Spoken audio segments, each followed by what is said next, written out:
একটা ছেলে আর একটা মেয়ের ভালোবাসার মধ্যে পার্থক্য কি জানেন? একটা মেয়ে একটা ছেলেকে পাগলের মতো ততক্ষণ পর্যন্ত ভালোবাসে যতক্ষণ পর্যন্ত না সেই মেয়েটা ওই ছেলেটার থেকে ভালো কাউকে পায়। আর একটা ছেলে যখন একটা মেয়েকে ভালোবাসে, তাকে যদি পৃথিবীর সব থেকে সুন্দর মেয়েটাকেও এনে দেওয়া হয়, তবুও ওই ছেলেটা তার সেই ভালোবাসার মানুষটাকেই চয়েস করবে। এটাই হচ্ছে একটা ছেলে আর একটা মেয়ের ভালোবাসার মধ্যে পার্থক্য। কারণ ছেলেরা কোনো সময় বেটার অপশন খোঁজে না, ছেলেরা সবসময় তার শান্তির জায়গাটা খোঁজে। আর একটা ছেলে একটা মেয়েকে যতটা ভালোবাসতে পারে, একটা মেয়ে তার এক গুণও ভালোবাসতে পারে না। ছেলেদের ভালোবাসাটা ভয়ঙ্কর রকমের সুন্দর হয়, কারণ একটা ছেলে যখন একটা মেয়েকে মন থেকে ভালোবাসে, সেই মেয়েটার থেকে ভালো কোনো অপশন সে কখনো মাথার মধ্যে চিন্তাই করে না। ছেলেদের ভালোবাসার সাথে কারোর ভালোবাসার তুলনা করা যায় না। ছেলেরা তাদের ভালোবাসার মানুষটাকে যেমন অন্য কারোর সাথে সহ্য করতে পারে না, ঠিক তেমনি একটা ছেলে কখনোই তার ভালোবাসার মানুষটাকে রেখে অন্য কোনো মানুষের পিছনে কখনো ঘুরঘুর করে না। ছেলেরা কখনো কোনো বেটার অপশন বা কোনো সুন্দরী মেয়ে দেখলে তার গার্লফ্রেন্ডকে ভুলে যেতে পারে না। একটা ছেলের ভালোবাসা আপনি কখনোই একটা মেয়ের ভালোবাসার সাথে তুলনা করতে পারবেন না, কারণ মেয়েদের ভালোবাসাটা তো তুচ্ছ। তারা একটু ভালো অপশন পাইলে, তারা একটু ভালো কাউকে পাইলে, বাইরে যেখানে দেখবে যে টাকা পয়সা আছে এমন কোনো জায়গা পেলে মেয়েরা সেখানেই ছুটে। তারা তাদের ভালোবাসার সম্পর্কটাকে ভুলে যেতে কোনো সময়ই নেয় না। একটা মেয়ে যত সহজে একটা ভালোবাসার সম্পর্ক ভুলে যায়, একটা ছেলে কিন্তু অত সহজে তার ভালোবাসার সম্পর্কটাকে ভুলতে পারে না। আপনি একটা জিনিস খেয়াল করে দেখেন তো, রাস্তার মোড়ে মোড়ে কতগুলা পাগল ঘুরে বেড়ায়। তো পাগলগুলোর মধ্যে ছেলেরা বেশি না মেয়েরা বেশি? আসলে নারীর ছলনার কাছে হেরে গিয়ে কিন্তু ছেলেরা পাগল হয়ে যায়। আর তারাই কিন্তু সমাজে নানা রকম জায়গায় ঘুরে বেড়ায়।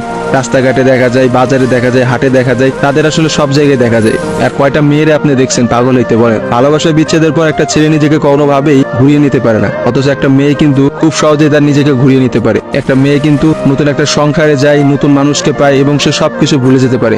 আসলে ভাই, নারীদের ছলনা বোঝার ক্ষমতা না ছেলেদের এখনো হয় নাই। একটা কথা আছে, ইতিহাস কিন্তু সাক্ষী যে নারীরা কিন্তু চরম ছলনাময়ী। আপনি কখনোই একটা নারীর ছলনা ধরতে পারবেন না। একটা ছেলে কখনোই একটা নারীর ছলনা বুঝতে পারে না। একটা নারী আসলে কি করতেছে বা তার মধ্যে কি চলতেছে, এটা কখনোই তার মুখ দেখে বা তার সাথে মিশে আপনি বুঝতে পারবেন না। অথচ একটা ছেলে, সে কিন্তু কখনো ছলনা করে না। ছেলেদের মানুষের মধ্যে কিন্তু কখনো কোনো ছলনা থাকে না। তারা কিন্তু নিঃস্বার্থভাবে তার প্রিয় মানুষকে ভালোবেসে যায়। দিন শেষে দেখা যায় যে প্রত্যেকটা ছেলেই কিন্তু মেয়েদের কাছে ঠকে যায়। দেখা যায় তার ভালোবাসার মানুষটা কিন্তু একটা সময় বলে, তোমার থেকে ওই ছেলেটা অনেক ভালো, তোমার থেকে ওই ছেলেটা অনেক বেশি টাকা পয়সা আছে, বা তোমার থেকে ওই ছেলেটা অনেক বেশি ভালো অবস্থানে আছে। এইসব কথা বলে কিন্তু একটা মেয়ে খুব সহজে একটা সম্পর্ক নষ্ট করে দেয়। কিন্তু আপনি কি দেখাইতে পারবেন যে কোনো ছেলে কোনো মেয়েকে বলছে যে তোমার থেকে ওই মেয়েটা অনেক ভালো, বা ওই মেয়েটা তোমার থেকে অনেক ভালো অবস্থানে আছে, আজকে আমি তোমাকে ছেড়ে দিচ্ছি ওর কারণে? কখনোই দেখতে পাবেন না। কারণ একটা ছেলে কখনোই তার প্রিয় মানুষটাকে অন্য কোনো মেয়ের জন্য ছেড়ে যায় না। আর আপনাকে আমি হাজার হাজার এমন অপশন দেখাইতে পারবো যেখানে হাজারটা মেয়ে হাজারটা ছেলেকে এই বেটার অপশনের কথা বলে ছেড়ে চলে গেছে। মেয়েরা ভাই বড়ই স্বার্থপর হয়, ওরা যেখানে একটু স্বার্থ খুঁজে পায় সেখানেই চলে যায়। কিন্তু আমি দিন শেষে একটা কথা বলতে চাই, কোনো মানুষকে ঠকিয়ে কেউ কোনোদিনও সুখী হতে পারে না। কারণ যারা ঠকায় তাদের বিচার কিন্তু আল্লাহ ঠিকই করবে।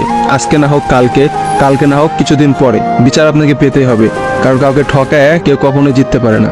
আপনি অবশ্যই একদিন ঠকবেন, এবং আপনি একটা মানুষকে ঠিক যতটা কষ্ট দিচ্ছেন না, তার থেকে বেশি কষ্ট পাবেন। আর ছেলেদের কাছে একটাই কথা বলবো, এসব ভালোবাসা প্রেম প্রীতি বাদ দিয়ে নিজের ক্যারিয়ার দিকে ফোকাস করেন। নিজের ক্যারিয়ার বানান, একটা ভালো কিছু একটা অবস্থানে যান, দেখবেন মেয়েদের অভাব হবে না ভাই, লাইফে অনেক মেয়ে পাবেন। এজন্য নিজের ক্যারিয়ারের দিকে ফোকাস দেন, নিজের লাইফটাকে সেট করেন। আজকে ভিডিওটা এই পর্যন্তই। ভিডিওটা ভালো লাগলে অবশ্যই ভিডিওটা শেয়ার করবেন। আবার দেখাবেন নতুন কোন একটা ভিডিওতে। Tata guys.